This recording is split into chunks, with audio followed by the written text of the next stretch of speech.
सांवरी सूरतिया पे मन ललचाने है। हाँ डरना लग जानी के कर बेटी हो भलाने है। यार बड़ा समझावे रोब चख के ही स्वाद। सब कहते लड़की कही देती बर्बाद, आज हम हो कह के देखब गुरु कैसन होता प्यार।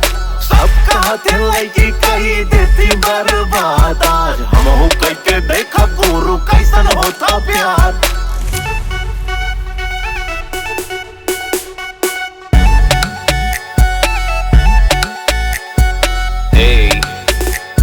सुना बोल दे जो उल्टा सीधा दिल पे ना ले गारी के, वैसे द हमरो ऊपर 10 केस चलत रंगदारी के। तलवार बना दो धारी के, काटे तरकारी के, घर से कहिए उठ जाती ऊपर इज्जत दे नारी के। सब कहते लड़की कही देती बर्बाद, आज हम हो कह के देखा गुरु कैसन होता प्यार। आज हम हो कह के देखब राजा कैसन होता प्यार। आज हम हो कह के देखब राजा कैसन होता प्यार।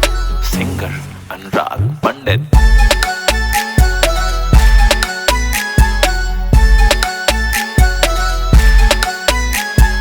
आगे पीछे घूमब तनका बंद कही दियो, जाके अपनी मम्मी से छछन कही लियो।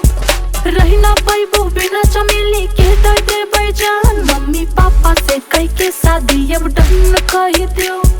सब कहते लड़की कही देती बर्बाद, आज हम हो कह के देखा गुरु कैसन होता प्यार। आज हम हो कह के देखब राजा कैसन होता प्यार। आज हम हो कह के देखब राजा कैसन होता